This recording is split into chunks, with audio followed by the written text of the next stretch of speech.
చెప్తారా పైన సరిపోతుందన్న మనకు మంచిగా వచ్చేది మనం వచ్చిపోతుంది ఇది పెట్టుకోవాలంటే బాగానే టెక్ తీసుకోవాలి.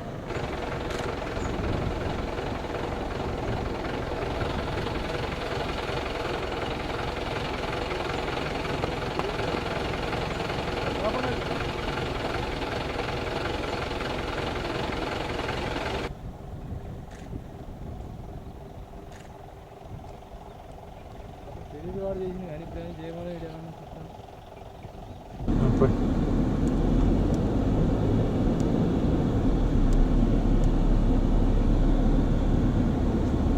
ఉద్యమం లెక్క చేసిన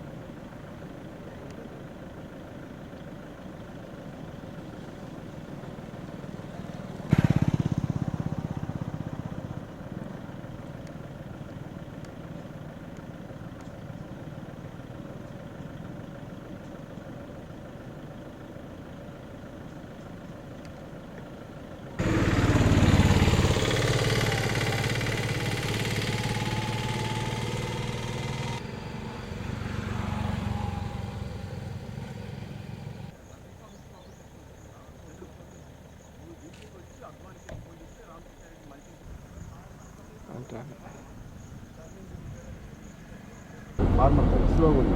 ఫార్మర్ కెనాల్స్ రోడ్స్ అన్ని డెవలప్ చేశారు. ఇట్లా బోర్లు వేయించారు. ప్రతి చెట్టు కాడ ఒక బోర్.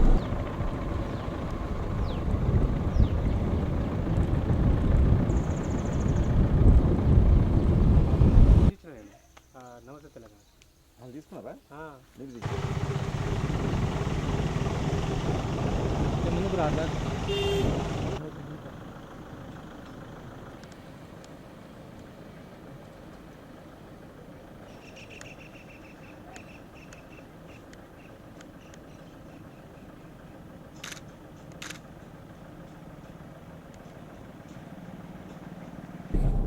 ఏమో లైఫ్లో ఎవడన్నా కానీ బ్యాచ్ ఎవరు పెట్టిండ్రు అంటే శంకర్ రెడ్డి. అంతే మరి అవును. అది ఫోన్లో చెప్తున్నాడు కదా ముసలామే చెప్తాను. అవునా? శంకరెడ్డి దొర చేయటం చెప్తాను. పెడుతుందా బైక్ లేబర్ ముసలా ఎవరు వింటారు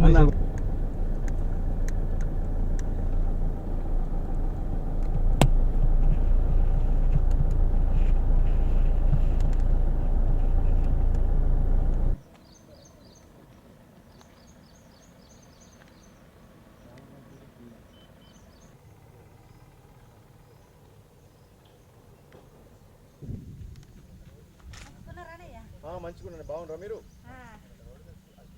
దగ్గరకు వచ్చింది ఇట్లా రండి రండి రండి. ఆ చిన్న పడుకో ఆ చెయ్యి దాన్ని చెయ్యి పట్టుకుని పైకి చూడండి. చుట్టూ వైపు చూడండి.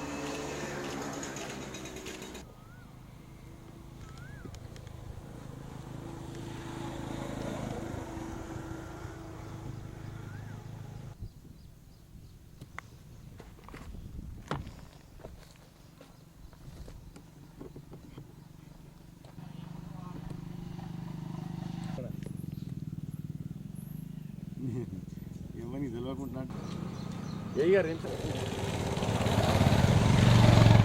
ఇవాళ చేస్తున్నాం కదా. నేను 95లో యునానిమస్గా ఎంపీపీగా ఎలక్ట్ కావడం జరిగింది కాల్వ శ్రీరాంపూర్ మండలంలో.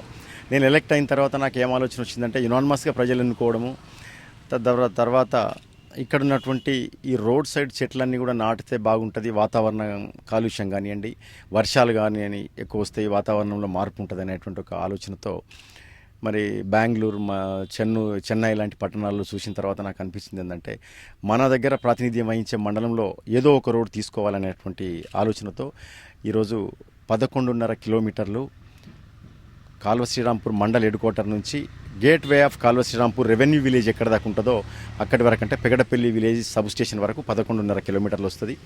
ప్రతి R&B స్పెసిఫికేషన్స్ ప్రకారము ప్రతి చెట్టుకు మధ్యలో 11 మీటర్ల విడ్త్తో R&B స్పెసిఫికేషన్ తెలుసుకున్న తర్వాత రోడ్డు రేపు పొద్దున వైడనింగ్ చేసినా కూడా మరి ఆ వైడనింగ్కు సరిపడే విధంగా చెట్లను ఇరువైపులా నాటడం జరిగింది. అంటే సుమారు 3,000 మొక్కలు నాటడం జరిగింది. 3,000 మొక్కలు నాటితే 2,860 మొక్కలు సర్వే అయినాయి. అంటే 98% సర్వేయింగ్ రిపోర్ట్ ఉంది. అప్పుడు ఉన్నటువంటి కలెక్టర్ గారు దేవపతి కంట గారు కానివ్వండి, మీనా గారు కానివ్వండి, ప్రతిసారి ఇక్కడికి వచ్చి చూసి లోకల్ ప్రజాప్రతినిధులు ఎవరైతే స్థానిక సంస్థలో ఉండే నాయకులు ఉంటారో మరి ఈ పరిస్థితులు చేసినట్టయితే ఈరోజు రాష్ట్రమంతా కూడా మరి పర్యావరణంతో నిండి ఉండేది అని చెప్పి ఆ రోజు వాళ్ళు నన్ను అవార్డు కోసం కూడా రికమెండ్ చేయడం జరిగింది. జన్మభూమి కమిషనర్ గారు ఆచార్య గారు ఆ రోజు నన్ను చంద్రబాబు నాయుడు గారి గవర్నమెంట్లో మరి అప్పుడు పిలిచి అవార్డు కూడా ఇవ్వడం జరిగింది. ఎందుకంటే చెట్లు పెట్టడం పెద్ద గొప్ప కాదు, చెట్లు పెట్టిన చెట్లను సర్వేవింగ్. అంటే నేను 5 సంవత్సరాలు మండల ప్రజా పరిషత్ అధ్యక్షునిగా ఉన్నప్పుడు ప్రతిరోజు నిత్యం వస్తూ పోతూ ఈ చెట్లను పర్యవేక్షణ చేయడము, ఈ చెట్ల సర్వేయింగ్ కోసం ఒక 10 మంది లేబర్ను ఎంగేజ్ చేసి ప్రతి నెల వాళ్ళకి 800 నుంచి 1000 రూపాయల 96లో వృత్తి ఇచ్చేవాడిని. వీటిని కాపాడడానికి రిక్షాలతో నీళ్లు పోయించి, రిక్షాలు కూడా చేయించేది మండల పరిషత్ డబ్బులతో రిక్షాలు చేయించి ఆ రిక్షాలతో నీళ్లు పోయించి, అదేవిధంగా అప్పుడు కరువు ఉన్న ప్రాంతంలో కరువు వచ్చింది చంద్రబాబు నాయుడు గవర్నమెంట్లో. కరువు వచ్చినప్పుడు ఫైర్ ఇంజన్లు ఎంటీగా ఉంటాయి కదా అని చెప్పి కమిషనర్ గారితో కలెక్టర్ గారితో పర్మిషన్ తీసుకొని ఆ ఫైర్ ఇంజన్లతో కూడా ఎండాకాలంలో ప్రతి నెల 2 సార్లు నీళ్లు పోసి తర్వాత చెట్లను మధ్య కలిపి తీపించుకొని గార్డ్స్ కంపతోటి ఇక్కడ దొరికేటువంటి కంపెనీ దొరుకుతుంది కనుక దానికి ట్రీ గార్డ్స్ స్పెషల్గా పెట్టాల్సింది లేదు. విలేజ్లలో తుమ్మ చెట్ల కంప ఉంటుంది కనుక కంప నాటి వీటిని 5 సంవత్సరాలు కష్టపడితే కానీ ఈరోజు ఇంత వృక్షాలు కావడం జరిగింది. 2,860 చెట్లు ఇప్పటికి స్టిల్ 11 కిలోమీటర్ల నిడిలో ఉన్నటువంటి సందర్భం. కాల్వ శ్రీరాంపూర్, గంగారం, పెగడపల్లి, అక్కడ నుంచి కొల్లనూరు పోయేటువంటి విలేజ్ దాకా మా ఎక్కడైతే బార్డర్ ఉందో అక్కడ దాకా పెట్టడం జరిగింది. వేప చెట్లు, అల్లనేరేడు చెట్లు, రేయంట్రీ, గుల్మోర్, అదేవిధంగా కానుగా. అంటే ఆ ఫార్మర్కి ఏ చెట్టు ఇష్టం అనిపించి ఇక్కడ ఇప్పుడు మనం ఉన్న ప్లేస్లో వేప చెట్లు కావాలని అడిగారు మా ఫార్మర్స్. అన్ని వేప చెట్లు నాటడం జరిగింది రేపు పొద్దున వాళ్ళకి ఎక్కడికి వస్తామని. విలేజ్ లిమిట్స్లో పళ్ళ చెట్లు అడిగారు, పండ్ల చెట్లు పెట్టడం జరిగింది. నేను అల్లనేరేడు చెట్లు కానీ మామిడి చెట్లు కానివ్వండి అక్కడ వాళ్ళకి సంబంధించిన ఇష్టం ఉన్నటువంటి చెట్టు, ఎందుకంటే వాళ్ళకి ఇష్టం ఉన్న చెట్టు పెట్టినప్పుడు మాత్రమే చేనులో వాళ్ళ చెట్టును కాపాడుకుంటారనే ఉద్దేశంతో ఆ ఆర్గనైజేషన్లో నేను ఆ మోటివేషన్ తోటి పెట్టడం జరిగింది. కొన్ని చోట్ల రోడ్డు విస్తరణ అయితే పోయే అవకాశం దానికి అంటే డబ్బులు వచ్చే విధంగా చేస్తారు. అంటే ఆ రోడ్డు ఇప్పుడు R&B స్పెసిఫికేషన్స్ అప్పుడు ఇంజనీర్స్ తోటి సలహా కూడా తీసుకొని ప్రతి 10 మీటర్ల గ్యాప్ ఉండాలి చెట్టుకు మధ్యలో. అదేవిధంగా ఈ రోడ్డుకు మధ్య నుంచి 100 ఫీట్ రోడ్డు కాబట్టి 50 ఫీట్స్ వదిలిపెట్టేసి నాటడం జరిగింది. అంటే రోడ్ వైడనింగ్ అయితే కూడా చెట్లకు ఎక్కువ నష్టం కాకుండా ఏదో వన్ సైడ్ కొంత తీసేసినా కూడా మళ్ళీ మనం రోడ్ వైడనింగ్ చేసుకునే ఉద్దేశంతో అప్పుడు R&B అధికారుల ఆలోచన తీసుకొని చేయడం జరిగింది. ఈ 2 వరుసలు ఎక్కడ వేశారు? 2 వరుసలు ఎక్కడైతే టర్నింగ్లు ఉంటాయి గవర్నమెంట్ ల్యాండ్ ఎక్కడైతే మనకు ఆక్యుపేషన్ లేదో అక్కడ 2 వరుసలు పెట్టడం జరిగింది. అటువంటి ప్లేస్లో రేపు పొద్దున ఈ టర్నింగ్ ఉంది ఇప్పుడు మనం చూసిన ప్లేస్, ఈ టర్నింగ్లో రోడ్ వైడింగ్ చేసినా కూడా ఇక్కడ చెట్లు తీయకుండా ఆలోచన చేయడం జరిగింది.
ఓకే అన్న రండి.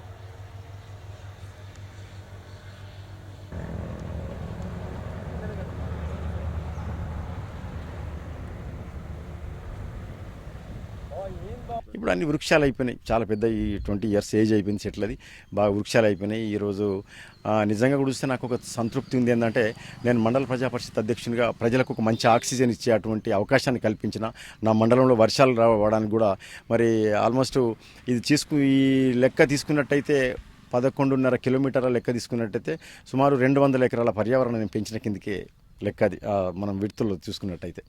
అంటే మీరు వాతావరణం చూసారు కదా, మన తేడా కనిపిస్తుంది. డెఫినెట్గా వాతావరణంలో పక్క మండలానికి ఈ మండలానికి చూసినట్లయితే 2%, 2 డిగ్రీల వాతావరణం చేంజ్ ఉంటుంది. వర్షపాతంలో కూడా డిఫరెన్స్ ఉంటుంది. ఎందుకంటే పక్కకు ప్రకృతి ఇచ్చినటువంటి రామగిరి కిల ఉంది, అక్కడ కూడా జంగల్ ఉంది, దాని తుదంటకి ఇది కూడా ఒక పర్యావరణం ఉంది కనుక డెఫినెట్గా వర్షపాతం కానివ్వండి 2 సెంటీగ్రేడ్స్ డిఫరెన్స్ ఉంటుంది వాతావరణం ఎప్పుడు చూసినా.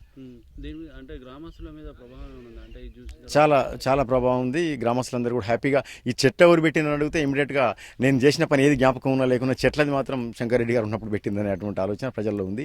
వాళ్ళకు కూడా నేను నిజంగా కూడా వాళ్ళు సహకరించినందుకు రైతులకు కూడా మా ప్రజాప్రతినిధులందరూ కూడా కోఆపరేట్ చేసినప్పుడు నేను పెట్టినప్పుడు ఏదో వేరే పార్టీ వాళ్ళు ఆర్గ్యుమెంట్ చేసినా కూడా మా పార్టీలో ఉన్నటువంటి ప్రజాప్రతినిధులందరూ కూడా సహకరించిన గ్రామ సర్పంచ్లు కానీ ఎంపీటీసీలు కానీ వీళ్ళని మోటివేషన్ చేయడం. అప్పుడు ఒక కమిటీ వేశాను, ఎంఆర్ఓ, ఎండిఓ, ఎస్ఐ, అలాగే మండల ప్రజా పరిషత్ అధ్యక్షుడు నా ద్వారా ఒక చైర్మన్ అనుకొని ఒక కమిటీ వేసుకొని ప్రతి 15 రోజులకు ఒకసారి మీటింగ్ పెట్టుకొని ఈ చెట్ల సర్వేవింగ్ ఎట్లా అవుతున్నాయి, ఒక చెట్టు పోయిందంటే చెట్టుని ఎట్లా చేయాలి మనం అనేటువంటి ఆలోచనతో ఒక ప్లాన్డ్గా చేయడం జరిగింది. ఇది అంటే మీరు చేసిన ఈ పని ఎవరికైనా స్ఫూర్తి అంటే మేము కూడా ఇట్లా చేయాలని చెప్పి కనబడుతుంది. అట్లా స్ఫూర్తిగా నేను నాటిన తర్వాత రామకృష్ణారెడ్డి గారు, గుజ్జుల రామకృష్ణారెడ్డి గారు ఎమ్మెల్యే అయిన తర్వాత దీన్ని చూసిన తర్వాత ఆయన విలేజ్లో కూడా అప్పుడు జడ్పీటీసీగా ఉండే ఆయన విలేజ్లో కూడా 2 కిలోమీటర్లు పెట్టడం జరిగింది. నేను 11 కిలోమీటర్స్ పెట్టాను, ఆయన 2 కిలోమీటర్స్ ఆయన విలేజ్లో లిమిట్స్లో పెట్టాడు. ఇది చూసుకొని ఇప్పుడు టీఆర్ఎస్ గవర్నమెంట్ తీసుకునేది దీని మీద మీరేమంటారు?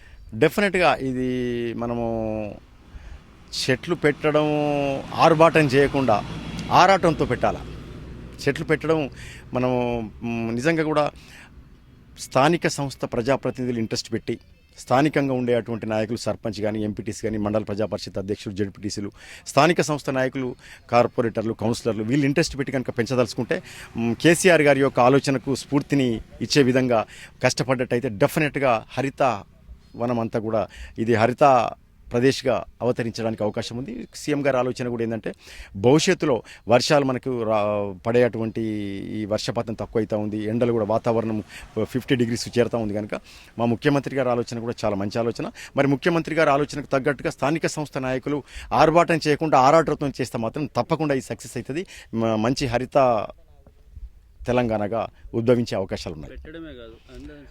అంటే చెట్లు పెట్టడం గొప్పతనం కాదు, చెట్లు పెట్టిన తర్వాత వాటిని కనీసానికి 3 నుంచి 4 సంవత్సరాలు పాలించి వదిలిపెట్టేశారు. 4 సంవత్సరాలు వాటి పాలన చేయాల్సిన అవసరం ఉంది. ట్రీ గార్డ్ కానీ చెట్ల కంప నాటడం కానివ్వండి, చూసుకోవడం కానివ్వండి. ఇప్పుడు నిజంగా కూడా చూసినట్టయితే సంవత్సరం అయితే మా ప్రజాప్రతినిధులంతా కూడా లోకల్ ప్రజాప్రతినిధులు మెజారిటీ టీఆర్ఎస్ పార్టీ ఉంది కరీంనగర్ జిల్లాలో. నిజంగా వాళ్ళకు ఒక మంచి పేరు ప్రఖ్యాతులు రావాలంటే ఈ సంవత్సరం పెడతా ఉన్నాం హరితవనం, ఆ మొక్కను 4 సంవత్సరాలు వాళ్ళ టర్మ్ అయిపోయే వరకు కనుక కాపాడినట్టయితే ఇదే విధంగా శ్రీరాంపూర్ మండలంలో ఎట్లయితే వృక్షాలు అయినాయో ప్రతి గ్రామంలో కూడా వృక్షాలు కావడానికి అవకాశం ఉంది. లోకల్ ప్రజాప్రతినిధులు వీటిని ఆరాటంతో పెంచాల్సిన అవసరం ఉంది. నాకు కూడా రోడ్కి ల్యాండ్ ఉంది, నా చెట్టు కూడా నా పక్క పక్కన చెట్లు పెట్టాడు. ఆ చెట్లు ఈరోజు వృక్షాలు అయిపోయాయి. దాని ద్వారా మాకు చాలా వర్షాలు ఎక్కువ ఉన్నాయి. రీసెంట్లీ ఈ వారంలో చూసుకుంటే చుట్టుపక్కల పక్కపుండి శ్రీరామ వర్షాలు లేవు, మాకు గంగారం వర్షాలు ఉన్నాయి ప్రతిరోజు. నేను ఈ 1 వీక్లో నిన్న కొట్టింది మొన్న కొట్టింది, అదే శ్రీరాంపూర్ లేదు, పెగడపల్లి లేదు. అంటే మాకు చెట్ల ద్వారానే వర్షాలు వస్తున్నాయి, మేము 100% నమ్ముతున్నాం. వల్ల ఎంపీపీ గారు ఇప్పుడు ఎండాకాలంలో కూడా కైకిల మనుషులు పెట్టి మన ఇది సైకిల్ మీద రిక్షాల మీద పెట్టి ప్రతిరోజు వాటర్ పోయించాడు. ఆ ద్వారానే ఈరోజు చెట్లు ఇంత పెద్ద వృక్షాలు. ఇప్పుడు దాదాపు శ్రీరాంపూర్ నుంచి వెళ్ళి మన పెగడపల్లి ఎండింగ్ వరకు, పెగడపల్లి సబ్స్టేషన్ దగ్గర అక్కడ ఉన్నాయి. మేము కూడా చూస్తున్నాం 11 కిలోమీటర్లు ఉంటుంది తప్పకుండా. అన్ని చెట్లనే ఉన్నాయి ఇప్పుడు. అంటే పెద్ద పెద్ద చెట్లు అయితే రైతులు ఏం చేస్తారంటే చెట్లకు నీడొస్తుంది, కొన్ని కొట్టేస్తారు, కానీ చెట్లు మాత్రం అన్ని బ్రహ్మాండంగా పెద్దగా ఉన్నాయి. అన్నీ అల్లనేడు చెట్లు ఉన్నాయి, దాని ఇంకేం వేప, దుర్శేడు, ఇంకా కానుగు చెట్లు బాగా పెట్టించాడు. దీని మాకు చాలా చాలా సంతోషమైన విషయం ఇది. దీని ద్వారా మాకు వర్షపాతం ఎక్కువ ఉన్నది మాకు ఈ మండలంలో. మేము కూడా మా సర్పంచ్ గారు మా వైస్ ఎంపీని అడిగాము, మరి చెట్లు మాకు కూడా ఇప్పుడు ఎమ్మెల్యే గారు ఇస్తా అంటారు కదా, ఇంటికి ఆ చెట్లు అయితే మేము కూడా పెట్టుకోవడానికి కూడా మేము కూడా ముందుకు వస్తున్నాం, మళ్ళీ పెట్టుకున్నాము. శంకర్ రెడ్డి గారి స్ఫూర్తి వల్లనే ఈరోజు ఇన్ని చెట్లు ఉండే మేము కూడా పెట్టడానికి ముందుకు వస్తున్నాము. అప్పుడు ఎండాకాలం అనక వానాకాలం ప్రతిరోజు కూడా దాదాపు 3-4 ట్రై సైకిల్స్ తీసుకొని దాని మీద 200 లీటర్ల డ్రమ్ములు పెట్టి దాదాపు ఒక 6-7 మీటర్ల పైపు, మన 1 ఇంచ్ పైపు ఉంటుంది కదా సార్, ఆ పైపు తోటి చెట్లకు మొత్తం కంప గిట్ట నాటిపించి ప్రతిరోజు కూడా నీళ్ళు పెట్టేశారు. ఆ రోజు చాలా కష్టపడ్డారు. దాదాపు రెగ్యులర్గా ఎవ్రీ డే కూడా వారి పర్యవేక్షణ ఉండే సార్ ఈ చెట్ల మీద. శ్రీరాంపూర్ మండల్ నుంచి మన శ్రీరాంపూర్ లిమిట్స్ వరకు ఇప్పుడు ఇవాళ ఈ 1 వీక్ నుంచి వెళ్ళి మళ్ళీ చెట్లు పెడుతున్నారు సార్. అక్కడ సబ్ స్టేషన్ వరకు పెట్టారు సార్. ఇప్పుడు ఉన్న చెట్లన్నీ కూడా అప్పుడు పెట్టినాయి సార్. దాదాపు అప్పుడు మన పెద్దకాళ్ళ ఎంపీడీఓ గారు సార్, వారి అప్పుడు ఎంపీడీఓ గారు ఉంటారు సార్, సారు స్ఫూర్తితోటే ఈ చెట్లన్నీ డెవలప్ అయినాయి సార్. అప్పుడు ఇక మేము ఇక్కడ వస్తే పెద్ద అడవిలోకి వచ్చినట్టే ఉండే సార్, ఏ చెట్టు ఉండకపోవు, ఎండ కూడా బాగుండే సార్. ఇప్పుడు ఇక్కడికి వస్తే మంచి చల్లటి వాతావరణం బాగా అనిపిస్తుంది సార్. మన ఎన్టీపీసీ కానీ లేకపోతే బసంతనగర్ ఏరియాలో కదా తిరిగినట్టు తిరుగుతాం సార్ ఈ 5-6 కిలోమీటర్లు సార్. ఏమేమి చెట్లు ఉన్నాయి ఇందులో? ఇక్కడ దుర్శన ఉన్నాయి సార్, వేప ఉన్నాయి, కానుగా ఉన్నాయి సార్, అల్లనేరేడు ఉన్నాయి సార్. అవును సార్. కాపాడుకోవడానికి అప్పుడు సార్ వారు రెగ్యులర్గా ఈ కంప నాటిచ్చారు సార్. మొత్తం టోటల్గా దాదాపు సంవత్సరానికి 2 సార్లు నాటించినట్టు నాటిచ్చారు సార్. అట్లే తవ్విపించేది వేపపిండి కూడా వేశారు సార్ మీరు. వేపపిండి అది అప్పుడు మన మిక్సర్ దొరికేది కదా సార్, అది కూడా వేయించారు సార్. అట్లా అవును సార్. లేబర్ని కూడా పెట్టి రెగ్యులర్గా నీళ్ళు మాత్రం ఖచ్చితంగా పంపించారు సార్ ప్రతిరోజు. దాదాపు అప్పుడు ఈ రోడ్డు కూడా ఇట్లా లేకుండే సార్. చాలా లేబర్ కూడా కష్టపడ్డారు సార్ పాపం, వాళ్ళు కచ్చరాడు సార్, మెటల్ రోడ్. అవును సార్. సర్వే అయినాయని చెట్లు ఇవన్నీ అప్పుడు పెట్టినాయి సార్. మొత్తం అసలు ఇటు ఏం లేకుండా అసలు మొత్తం ఏం అసలు నిలబడడం అంటే నీడ కూడా ఉండకపోదు సార్ అంతకుముందు. అవును సార్.